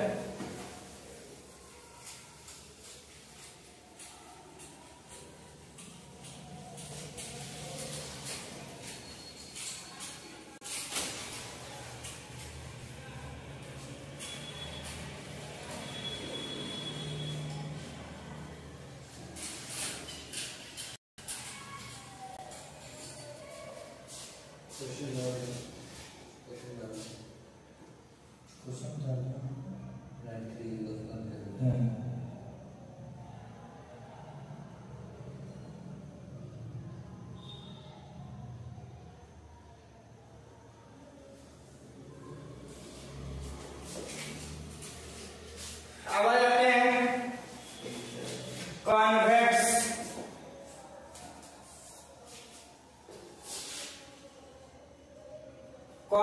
Mirror.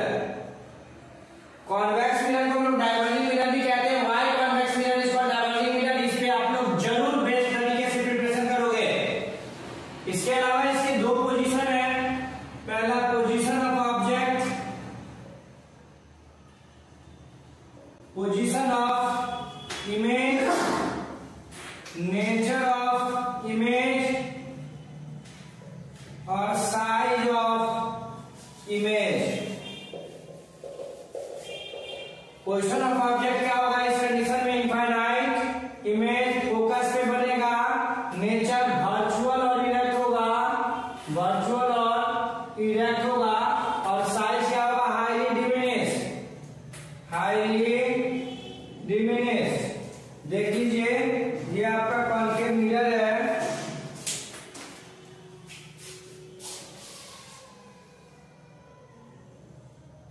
ये आपका कॉन्वेक्स मिरर है। पैरेलल प्रिंसिपल एक्सिस आया, रिफ्लेक्शन के बाद ये प्रिंसिपल फोकस पे जाके चला गया। तो पहला तो ये पोजीशन बनेगा और दूसरा पोजीशन जो बनेगा वो यही कॉन्वेक्स का बिहाइंड में ऑब्जेक्ट लेंगे। पहले तो प्रिंसिपल एक्सिस होगा और लगेगा कि फोकस से कटा और एक रे directed toward centre of curvature रहेगा और अपने बात को ओरिजिनली पे रिट्रेस कर जाएगा। वर्चुअल और इरेक्ट इमेज बनेगा। ये दो पोजीशन पे आप लोग को प्रिपरेशन कर लेना चाहिए। थोड़ा सा मैं आगे बढ़ूं तो साइन कन्वेंशन जो बहुत इंपॉर्टेंट है आपके न्यूमेरिकल के लिए, मैं बार बार बता रहा था कि साइन कन्वेंशन बहुत ज्यादा इंपॉर्टेंट रोल प्ले करेगा आपके न्यूमेरिकल का पोर्शन को कंप्लीट करने में। इसलिए आप लोग साइन कन्वेंशन को लेंस के केस में और मिरर के केस में बिल्कुल कंप्लीट करके जाओगे।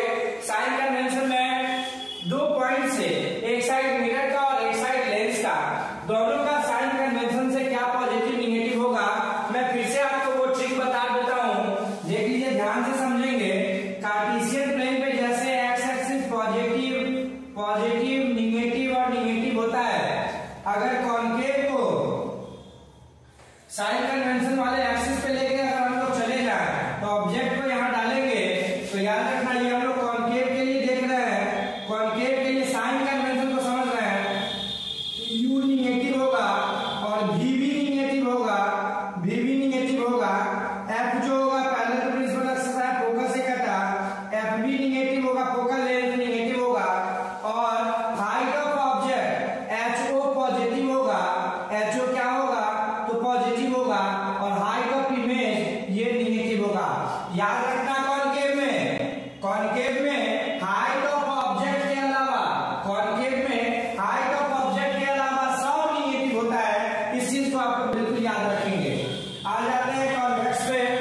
फॉर्मूला क्या है, तो 1/v plus 1/u equals 1/f, 1/v plus 1/u equals 1/f।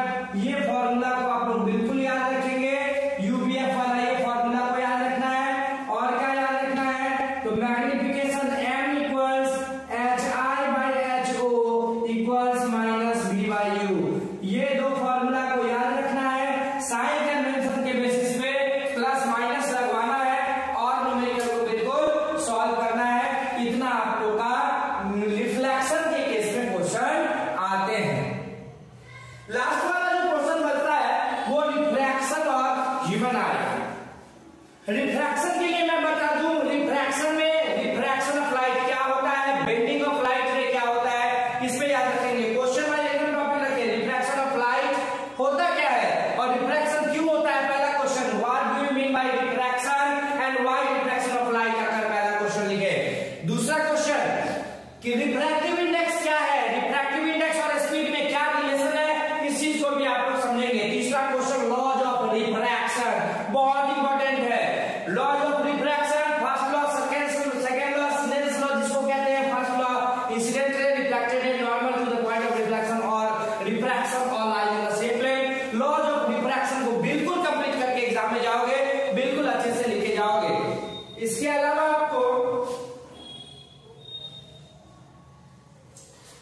अलावा लॉज ऑफ रिफ्रैक्शन के अलावा जैसे आप आगे बढ़ेंगे, लॉज ऑफ रिफ्लेक्शन से जैसे ही आप आगे बढ़ोगे तो आपको refraction bye rectangular glass slab, rectangular glass slab में रिफ्रैक्शन कैसे होता है उसका डायग्राम बहुत अच्छे से कंप्लीट करेंगे। इसके अलावा ट्रायंगुलर प्रिज्म इंपॉर्टेंट है। ट्रायंगुलर प्रिज्म से जब रे ऑफ लाइट पास करता है तो क्या होता है, जिसको हम लोग डिस्पर्शन में भी पढ़ेंगे, एटमॉस्फेरिक रिफ्रैक्शन जब बताएंगे तो वहां पे भी आपको डिस्कस करवाएंगे, वो आप लोग बिल्कुल अच्छे से कंप्लीट करेंगे। इसके अलावा रिफ्रैक्शन में लेंस में हो गया, लॉज ऑफ रिफ्रैक्शन हो गया। लेंस में, स्फेरिकल लेंस में आपको concave lens, convex lens, 5 position convex lens का, 5 पोजीशन कॉन्वेक्स लेंस का बिल्कुल कंप्लीट करके जाएंगे। 2 पोजीशन कॉनकेव लेंस का बिल्कुल कंप्लीट करके जाएंगे। कॉन्वेक्स लेंस को क्यों कन्वर्जिंग लेंस कहते हैं, इसका आंसर जरूर करके जाएंगे। कॉन्वेक्स लेंस को क्यों हम लोग कन्वर्जिंग लेंस कहते हैं, इसको याद रखेंगे। कॉनकेव लेंस को क्यों हम लोग डाइवर्जिंग लेंस कहते हैं, इसमें भी आप लोग याद रखेंगे।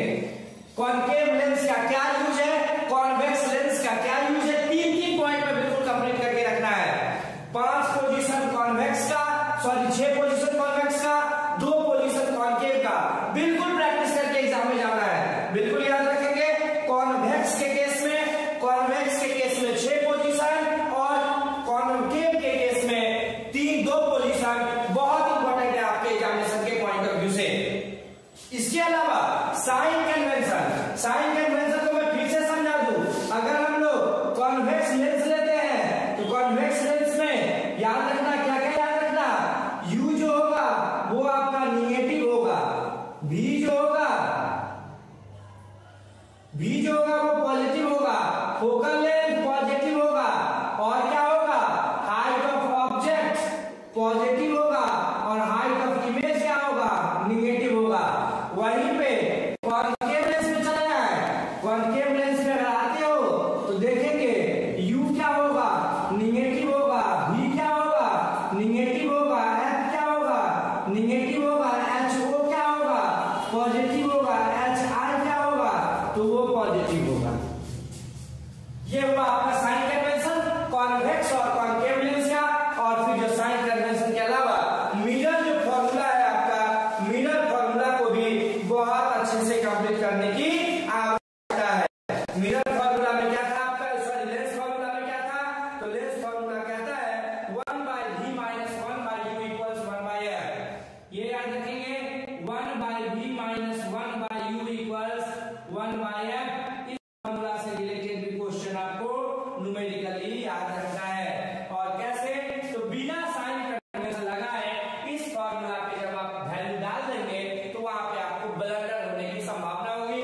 साइन कन्वेंशन लगाते हुए ही सबसे पहले आपको क्या करना है, स्टेप वाइज समझे। न्यूमेरिकल के लिए मैं कुछ आपको ट्रिक बता रहा, क्वेश्चन पढ़ेंगे पहले तो लेंस या मिरर ये क्लियरिफाई करके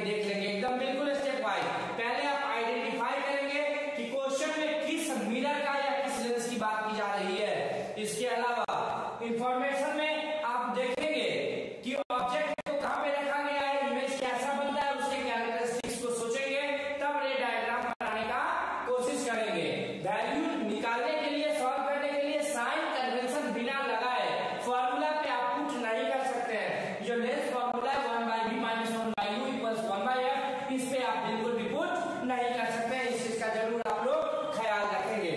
इसके अलावा मैग्निफिकेशन जो होता है वो HI/HO equals V by U। यहाँ पे लेंस के केस में magnification M equals HI/HO equals V by U है। इस चीज को भी आप याद रखने का कोशिश करेंगे। ये था आपका रिफ्रैक्शन के केस में। रिफ्रैक्शन फ्रॉम ग्लास स्लैब याद रखना है, रिफ्रैक्टिव इंडेक्स को याद रखना है, लॉज ऑफ इंटरेक्शन को याद रखना है। रेयर मीडियम से डेंसर मीडियम में जाता है तो क्या होता है, डेंसर मीडियम से रेयर मीडियम में आता है तो क्या होता है, प्रिज्म के द्वारा लाइट कैसे स्कैटर्ड होते हैं उसको डिस्पर्शन में भी आप लोग पढ़ेंगे। डिस्पर्शन ऑफ लाइट क्या है, स्कैटरिंग ऑफ लाइट कैसे होता है, 7 डिफरेंट कलर का स्पेक्ट्रम या स्पेक्ट्रा जो हम लोग को मिलता है उसको भी हम लोग बिल्कुल अच्छे से समझेंगे। इसके अलावा dispersion of white light by a prism, इस डायग्राम को भी बहुत अच्छे से आप लोग कंप्लीट करेंगे। याद क्या रखना है, रेड लाइट का सबसे बड़ा वेवलेंथ होता है, सबसे कम वायलेट का होता है। इस चीज को भी आप लोग बिल्कुल याद रखने की आवश्यकता है। आते हैं एटमॉस्फेरिक रिफ्रैक्शन में। एटमॉस्फेरिक रिफ्रैक्शन से आपको मैं 4 से 5 क्वेश्चन कंप्लीट करने के लिए कहूंगा। अगर आप इतना काम कर लेते हो तो आपका बिल्कुल कंसेप्ट क्लियर रहेगा और बिल्कुल एग्जाम में कॉन्फिडेंसली आप मार्क्स अटेन कर पाओगे, मार्क्स ओरिएंट आप कर पाओगे, मैक्सिमम मार्क्स आप ला पाओगे। पहला जो क्वेश्चन है एटमॉस्फेरिक रिफ्रैक्शन का, formation of rainbow. Formation of rainbow क्या होता है, लाइट से जब रेनबो के लिए क्या क्या होना चाहिए, बारिश का दिन होना चाहिए और सूरज निकला हुआ होना चाहिए। जब सनलाइट उस वाटर ड्रॉपलेट्स जो कि एयर में प्रेजेंट है उस पे पड़ता है तो वो व्हाइट लाइट को 7 डिफरेंट कलर के स्ट्रिप में बांट देता है और इस वजह से रेनबो का फॉर्मेशन होता है। यह एक एटमॉस्फेरिक रिफ्रैक्शन का बहुत बड़ा कारण है। दूसरा, ट्विंकलिंग ऑफ स्टार। हम लोग जानते हैं कि लाइट से बहुत दूर से हमारे स्पेस से वैक्यूम से होकर इस डेंसिटी में आता है, इस एटमॉस्फेयर के डिफरेंट डेंसिटी से होकर के गुजरता है। जब वो गुजर रहा होता है लाइट, स्टार का लाइट, तब डिफरेंट डेंसिटी से गुजरने की वजह से हर जगह उसका बेंडिंग का एंगल अलग अलग हो जाता है। तो ऐसे समझेंगे, लाइट के अलग अलग डेंसिटी ऑफ एयर से जब गुजरते हैं तो डिफरेंट एंगल पे वह रिफ्रैक्ट करते हैं और वही लाइट से हम लोग को रिफ्रैक्ट होता हुआ ट्विंकल की तरह अर्थ के सरफेस से दिखता है। इस चीज को भी आप लोग कंप्लीट करेंगे, twinkling of star. Next is early sunrise and delay sunset. Early sunrise, सुबह के समय में सूर्योदय होने से पहले हम लोग को लाली क्यों देखने को मिलता है, इस पे आप लोग सोचेंगे what are the reason for early sunrise और डिले सनसेट। शाम के समय में सूरज नहीं दिखते हैं लेकिन फिर भी उसकी लाली हम लोग को देखने को मिलता है। ऐसा क्यों होता है, तो हॉरिजॉन्टल लेवल से नीचे जाने के बाद एटमॉस्फेरिक रिफ्रैक्शन की वजह से उसका लाइट अपरेंट व्यू में हम लोग को ऊपर दिखता है। दोनों ही केस में एटमॉस्फेरिक रिफ्रैक्शन का ही कारण है। Sky appears blue, sky appears blue क्यों दिखता है, क्योंकि ब्लू कलर का वेवलेंथ वाला लाइट ज्यादा स्कैटर्ड होते हैं और इसी वजह से स्काई ब्लू दिखता है। इतने क्वेश्चन पे अगर आप लोग एटमॉस्फेरिक रिफ्रैक्शन पे आप लोग अगर तैयारी कर लेते हैं तो आपको किसी भी तरीके का कोई परेशानी लाइट चैप्टर में नहीं होने वाला। लास्ट जो क्वेश्चन है ह्यूमन आई का, ह्यूमन आई में working of human eye, pupil allow light to enter in the eyes, eyes control the amount of light enter in the eyes, eyes become contrast when the deep light fall on our eyes. When there is a dim light then the eyes expand. इसके अलावा eye lens, it is a convex lens fitted in a human eye for the image formation.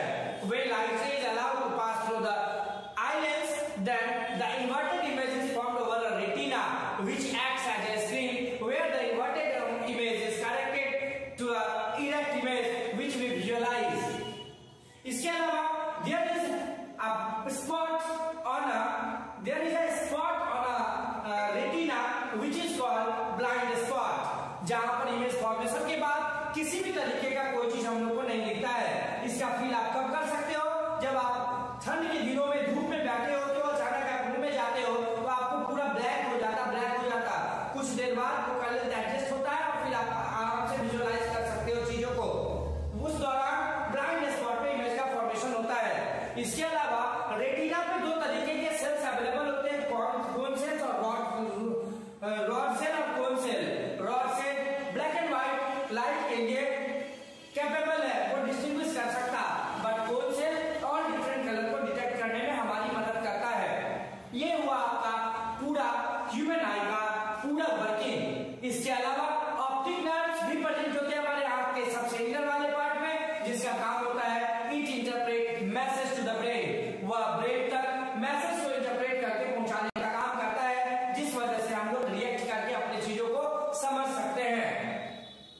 इसके बाद defect की बात की जाए तो आप लोग वर्किंग ऑफ ह्यूमन आई बहुत अच्छे से कंप्लीट करना, और मेरा ये 100% गारंटी है कि डिफेक्ट से क्वेश्चन आपको बिल्कुल आएंगे।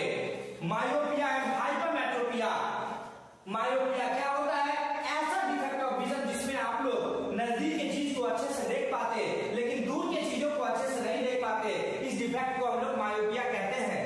जबकि hypermetropia is the defect of vision in which person can able to see far by object clearly but can't able to see near by object clearly, known as hypermetropia. Myopia और hypermetropia का cause बहुत important है। Myopia का क्या cause होगा, hypermetropia का क्या cause होगा, ये दोनों के काउज को आप लोगों को पढ़ना बहुत जरूरी था। अभी भी जो बच्चे मायोपिया और हाइपरमेट्रोपिया के बीच में डिफरेंस किस किस बेसिस पे, डिफिनीशन के बेसिस पे, काउज के बेसिस पे, करेक्शन के बेसिस पे अगर आप लोगों ने नहीं किया है तो बिल्कुल कर लें। मायोपिया में क्या था?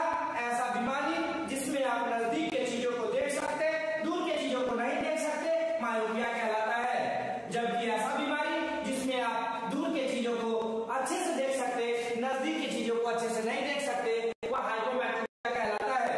मायोपिया जो है ना, वो आपको ठीक जो होते हैं वह कॉनकेव लेंस से ठीक किया जाता है, जबकि हाइपरमेट्रोपिया को हम लोग कॉन्वेक्स लेंस को लगाकर ठीक करते हैं।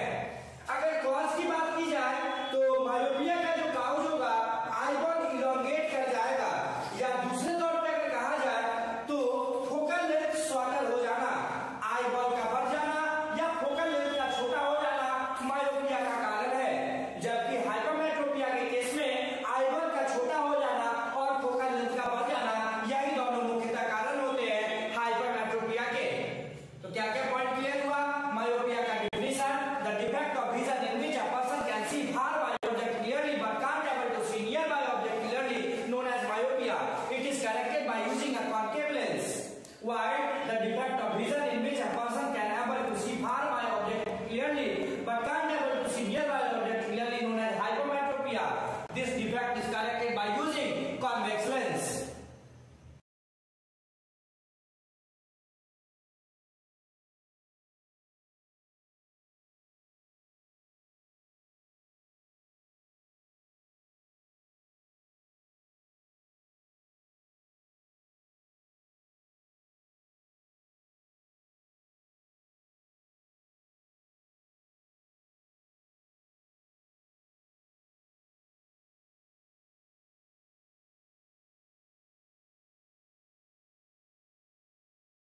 अगर आप अच्छे से कंप्लीट किए हुए हैं तो ये मेरा वादा नहीं विश्वास है कि आप लोग बेहतर फिजिक्स और केमिस्ट्री में स्कोर कर पाओगे।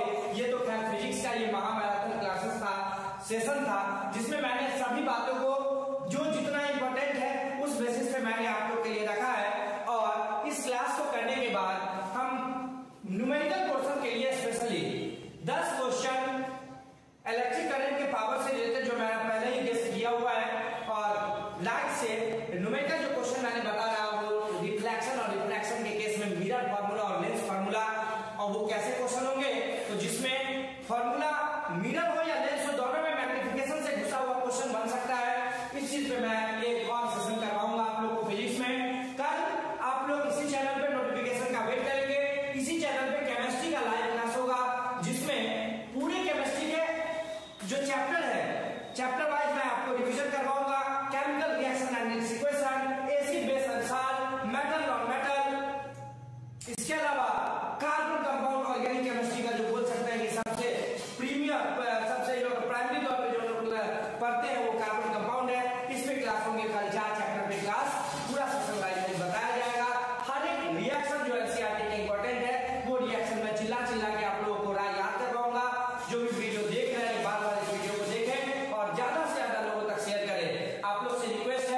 हम लोग का टीम बहुत ज्यादा मेहनत कर रहे हैं। हम आशीष सर, सारे टीचर्स जो यहाँ पे कैरियर मेकर के जो है वो सारे बहुत अच्छे से प्रिपरेशन करवा रहे हैं। आप लोग से रिक्वेस्ट है कि ज्यादा से ज्यादा इस वीडियो को शेयर करेंगे और सभी लोगों तक पहुंचाएंगे, जिससे कि मुझे भी एक अच्छी फील हो सके कि हमारे जो भी बच्चे या जो भी लोग इस वीडियो के द्वारा खुद को अच्छा फील कर रहे हैं, कंफर्टेबल जोन में जा रहे हैं एग्जामिनेशन के लिए, उनकी वजह से और बच्चों तक ये वीडियो पहुंचेंगे और सब बेहतर करेंगे, तो उसकी खुशी मुझे भी